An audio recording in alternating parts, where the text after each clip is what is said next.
રાજસભાનું પદ છે અથવા તો રાજપણાનું જે સિંહાસન છે એ હવે મને ન શોભે, મારે મારા દીકરા રામને અર્પણ કરવું જોઈએ. આ બાજુ રાજસભાની અંદર બ્રાહ્મણો પાસે રામના વખાણ સાંભળ્યા છે, અયોધ્યાવાસીઓ પાસે રામના વખાણ સાંભળ્યા છે. એટલા માટે થઈને રાજા દશરથજી વિચારે છે કે હવે હું આ ગાદી રામને સોંપું છું. બ્રાહ્મણોને બોલાવ્યા છે અને કહ્યું કે વશિષ્ઠ મહારાજનું આગમન કરાવો, અને સેવકો દ્વારા વશિષ્ઠ મૌર્યજીનું આગમન કરાયું છે. વશિષ્ઠ મહારાજ અયોધ્યાની અંદર પધાર્યા છે અને જ્યાં ખબર પડી જાનકીને, જાનકીજી વશિષ્ઠ મહારાજજીનું સ્વાગત કરે છે. અને પછી બ્રાહ્મણો અને વશિષ્ઠ મહારાજની સાક્ષીએ રામને ગાદી આપવાનું નક્કી થયું છે. આખી અયોધ્યામાં ચારેય તરફ વાત પસરાઈ ગઈ છે કે હવે આપણને નવા રાજા મળશે, અયોધ્યાનો સમ્રાટ યુવાન મળશે. આ વાત ઘરે ઘરે પહોંચી છે, બધાને ગમ્યું છે, પરંતુ દેવતાઓને ગમ્યું નથી. અને દેવતાઓને ગમ્યું નહીં. સરસ્વતી મૈયા પાસે દેવતાઓ જાય છે અને દેવતાઓ સરસ્વતીની સમક્ષ વાત મૂકે છે કે હે સરસ્વતી મૈયા, આપ અયોધ્યા જાઓ અને કોઈની બુદ્ધિને ફેરવો. અને એ સમયે સરસ્વતી મૈયા દેવતાઓને જવાબ આપે છે કે ઊંચા સ્થાનમાં રહી અને નીચા કામ કરો છો. બાબાજી માનસમાં લખ્યું છે સાહેબ, ઊંચ નિવાસ નીચ કર તું, ઊંચ નિવાસ નીચ કર તું, देखी न सकई पराई विभूति, देखी न सकई पराई विभूति, ऊंच निवास नीचे कर तूती, देख न सकई पराई विभूति,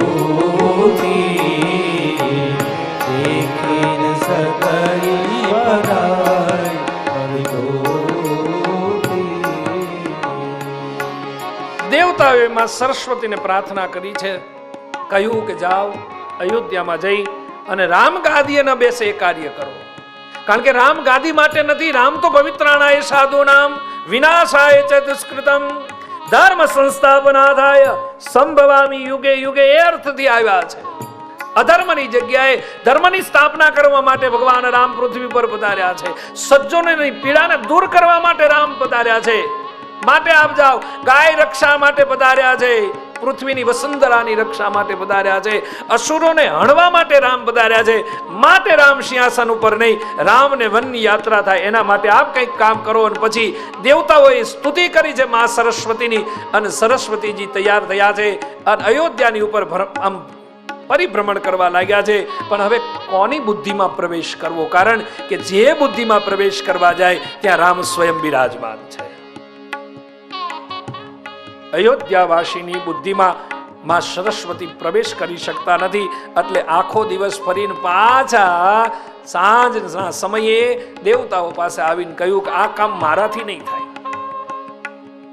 તમે એમ કહો છો કે કોઈની બુદ્ધિ ફેરવો, પણ જેની બુદ્ધિમાં હું પ્રવેશ કરવા જાઉં ત્યાં સ્વયં રામ અને જાનકી પરાંબા જગદંબા બિરાજમાન છે. એની બુદ્ધિમાં મારે પ્રવેશ કેવી રીતે કરવો? દેવતાઓ પાછી પ્રાર્થના કરે છે કે જાઓ ને, હજુ જાઓ, સાયંકાલના સમયે જાઓ ને, કોક મળી જાય અને જો બુદ્ધિમાં પ્રવેશ. કારણ કે તમે નહીં કામ કરો તો આવતીકાલે રામ ગાદી ઉપર સિંહાસન ઉપર બેસી જશે. અને યદા યદા હિ ધર્મસ્ય, એ ગીતાના સૂત્ર પ્રમાણે પવિત્રાણાય સાધુનામ, એ વાત અહીંયા અટકી જશે. સરસ્વતી પાછા અયોધ્યામાં પધારે છે, ચારેય તરફ નજર કરે છે. સાયંકાલનો સમય થયો છે, આમ ધીરે ધીરે ધીરે અંજવાળું થઈ રહ્યું છે. દરેક દેવ મંદિરની અંદર ઢોલ નગારા અને ત્રાસા વાગી રહ્યા છે. ભૂદેવો વિપ્રો સાધુ સંતો પૂજા કરી રહ્યા છે અને અયોધ્યાવાસીઓ બધા પૂજામાં લાગ્યા છે અને બધા ભગવાનને પ્રાર્થના કરી રહ્યા છે. અને એવા સમયે માં સરસ્વતીએ અયોધ્યાની અટારીમાં કોઈ એક સ્ત્રીને જોઈ છે. સાહેબ, સરસ્વતીએ બરાબર નજર કર્યું તો એક વૃદ્ધ સ્ત્રી છે. ન તો વૃદ્ધત્વ થોડું છે, ન તો યુવાનત્વ છે, એવી એક સ્ત્રી છે જેનું નામ ગોસ્વામી તુલસીદાસજી માનસમાં લખે છે. કોણ છે એ? નામ મંથરા મંદમતી ચેરી કઈ કઈ કેરી અજસ પેટારી તારી કરી ગઈરા મતી ફેરી ગઈરા મતી તો મંથરા નામની એ સ્ત્રી છે, મંથરા નામનું એ વ્યક્તિત્વ છે. માં સરસ્વતી એની બુદ્ધિમાં પ્રવેશ કર્યો. ગોસ્વામી તુલસીદાસજીને કોઈએ પૂછ્યું કે મંથરાની બુદ્ધિમાં સરસ્વતીએ શા માટે પ્રવેશ કર્યો? ત્યારે ગોસ્વામી તુલસીદાસજીએ બહુ સારો જવાબ આપ્યો કે મંથરા છે ને એ અયોધ્યાની નથી, એ અયોધ્યાની નથી. એ તો રાજા દશરથને જ્યારે કઈ કઈ અર્પણ થયા અને એવા સમયે કરિયાવરની અંદર પેલા મહારાજાઓને ત્યાં જ્યારે દીકરી વડાવવા આવે તો એ દીકરીની સેવા કરવા માટે 2-3 સાથે સેવિકા અર્પણ કરવામાં આવતી. એટલે કઈ કઈની સેવા કરવા માટે મંથરાને કરિયાવરમાં અર્પણ કર્યા હતા. હવે કરિયાવરમાં આવેલી મૂળ તો અયોધ્યાની નહીં ને, એટલે સરસ્વતીએ એની બુદ્ધિમાં પ્રવેશ કર્યો અને જ્યાં પ્રવેશ કર્યો આ બાજુ રામ રાજ્યાભિષેકની તૈયારી થઈ રહી છે, પણ જ્યાં સરસ્વતીએ મંથરાના બુદ્ધિમાં પ્રવેશ કર્યો, અગાસીમાંથી ઉતરી, ધાબા ઉપરથી ઉતરી, એ અટારીમાંથી ઉતરી અને સીધી કઈ કઈ પાસે જાય છે. કઈ કઈજી સુંદર શણગાર સજી રહ્યા છે, કારણ કે રામ ગાદીએ બેસવાના છે એવો ભાવ છે.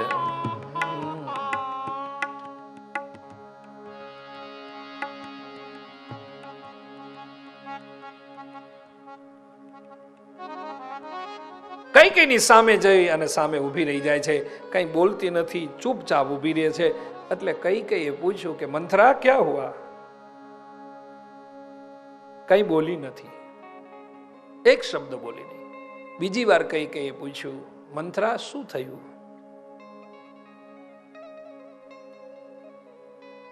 અને મંથરાએ પછી બોલવાનું શરૂ કર્યું છે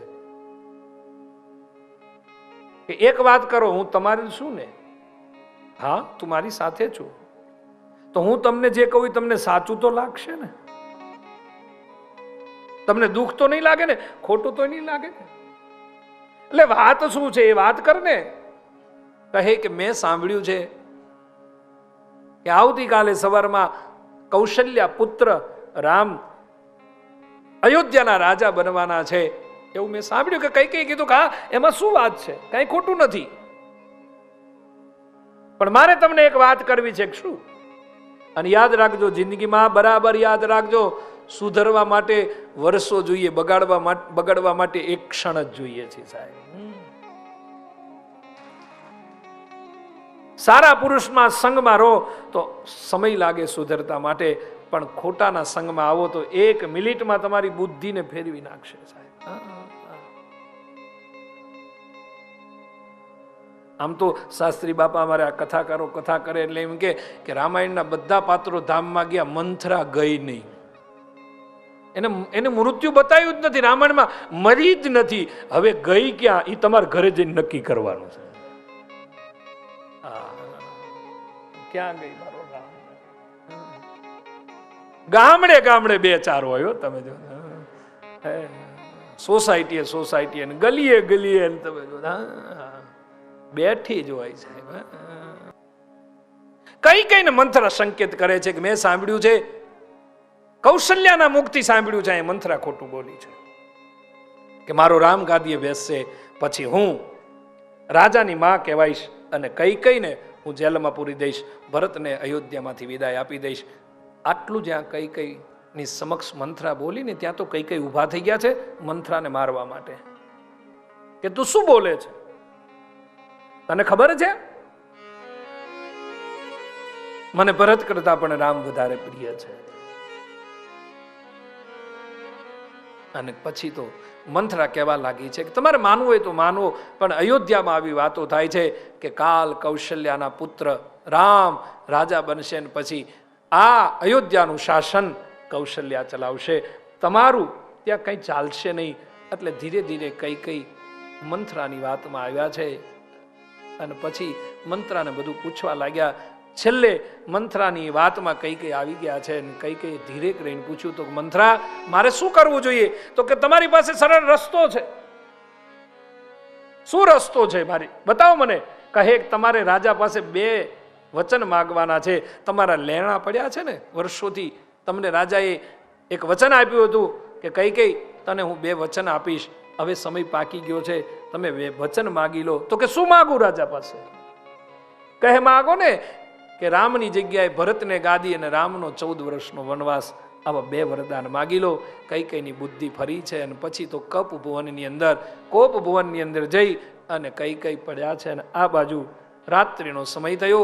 આખી અયોધ્યા રોશનીથી શણગાઈ રહી છે. આખી અયોધ્યા રોશનીથી સુશોભિત થઈ રહી છે. ઘરે ઘરે રંગોળીઓ પુરાઈ રહી છે. ઘરે ઘરે મંગલ ગીતો ગવાઈ રહ્યા છે. રાત્રિના સમયે બધા આનંદ કિલોલ કરી રહ્યા છે. અને એવા સમયે રાજા દશરથનું ધ્યાન જોયું. ચારે બાજુ કૌશલ્યાને જોયા, સુમિત્રાને જોયા, અયોધ્યાવાસીઓને જોયા, પણ કઈ કઈને જોયા નથી. રાજાને થોડી ફાડ પડી છે, કારણ કે 3 રાણીઓમાંથી વધારે પ્રિય કઈ કઈ છે રાજા દશરથને.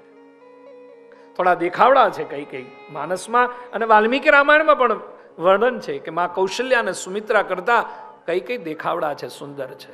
એટલે રાજાને વધારે પ્રિય છે. કઈ કઈની શોધ કરવા માટે રાજા દશરથ સ્વયં ભવનમાં આવ્યા. કઈ કઈ ભવનમાં જાય તો ત્યાં પણ કઈ કઈના દર્શન થયા નહીં. એટલે શોધવા લાગ્યા. શોધતા શોધતા કોપ ભુવનની અંદર જાય અને માં કઈ કઈ કે છૂટા મૂકીને વાળ છૂટા મૂકી અને સૂતા છે. અને એવા સમયે રાજા દશરથ કઈ કઈને કહે કઈ કઈ ક્યાં હુઆ? કઈ કઈ કહ્યું બીજી કોઈ વાત મારે તમારી સાથે કરવી નથી, તમારે મને 2 વચન આપવાના છે અને એ વચન મારા બાકી છે એ માગું છું, લેણા છે એ માગું છું. અને રાજા દશરથ કઈ કઈને કહે કે 2 નહીં 4 માગી લો ને. આજે હું પ્રસન્ન છું, કારણ કે મારો રામ અયોધ્યાનો સમ્રાટ રાજા બનવાનો છે. અરે દશરથજી 2 વચન જ જોઈએ છે, 4 નહીં. પહેલું વચન સાંભળી લો, મારા ભરતને ગાદી આપો અને રામને 14 વર્ષનો વનવાસ અર્પણ કરી દો. થોડીક વાર તો રાજા દશરથને એમ થયું કે કઈ કઈ મારી સાથે આનંદ કરે છે, મજાક કરે છે, મસ્તી કરે છે, આવું લાગ્યું છે કઈ કઈને થોડીક વાર.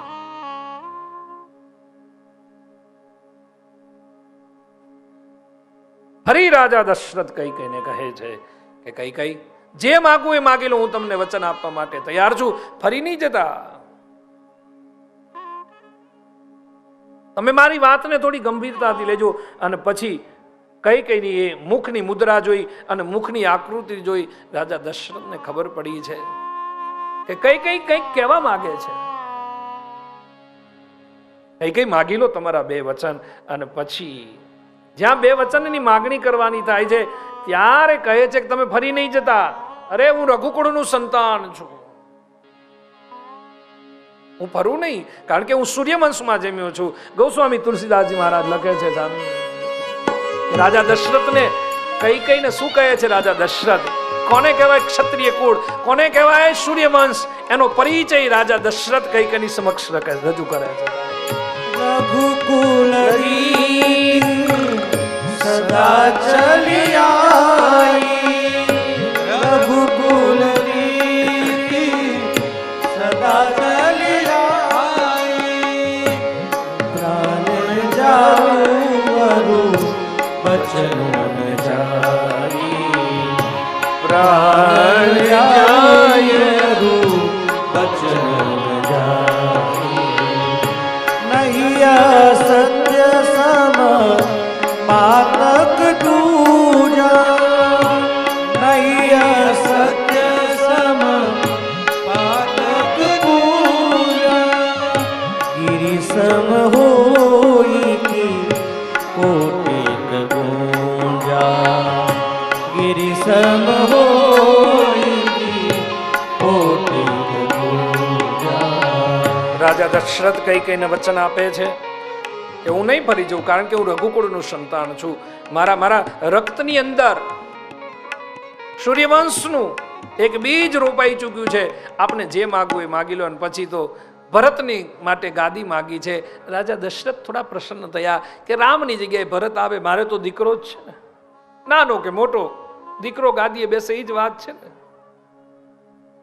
કઈ કબૂલ મંજૂર છે. અને પછી કઈ બીજું જે વરદાન માગે છે, શું કહે છે? તાપસ ભેષ વિશેષી ઉદાસી.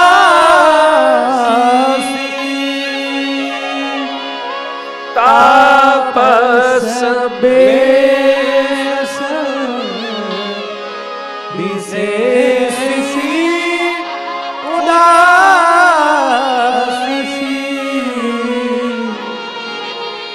14 બરસ રામ બનવાસી.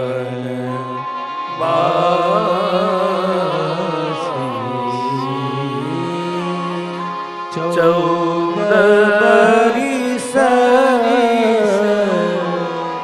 રામ બનવાસી. મારા પુત્ર ભરતને ગાદી મળે અને રામને 14 વર્ષનો વનવાસ, અને એ પણ સાધુના વેશમાં, ઉદાસીનના વેશમાં. અહીંયા સંતોનો એક તર્ક રહ્યો કે 14 વર્ષ જ શા માટે, 12 નહીં, 13 નહીં, 15 નહીં, 14 જ શા માટે? અમારે મહાપુરુષો, વિદ્વાન પુરુષો, રામાયણના ઉપાસકો, રામચરિત્ર માનસના ઉપાસકો બહુ જ રિસર્ચના આધારે, સંશોધનના આધારે એમ કહે કે 14 વર્ષનો એટલા માટે કઈ રામનો વનવાસ માગ્યો છે, કારણ કે રાવણનું આયુષ્ય હવે 14 વર્ષનું બાકી છે. 14 વર્ષ બાકી છે, માટે 14 વર્ષનો વનવાસ માગ્યો છે. જ્યાં રામને 14 વર્ષનો વનવાસ આટલું માગ્યું, ત્યાં તો દશરથજી જમીન ઉપર, વસુંધરા ઉપર, ધરતી ઉપર ઢળી પડ્યા છે. એક ક્ષત્રિય હવે ક્ષત્રિયાની સામે હાથ જોડીને કરે છે, કઈ તમારા પુત્ર ભરતને, એટલે મારા દીકરા ભરતને ગાદી આપી દઉં એ વાંધો નથી, પણ રામે શું ગુનો કર્યો છે કે એને 14 વર્ષનો વનવાસ?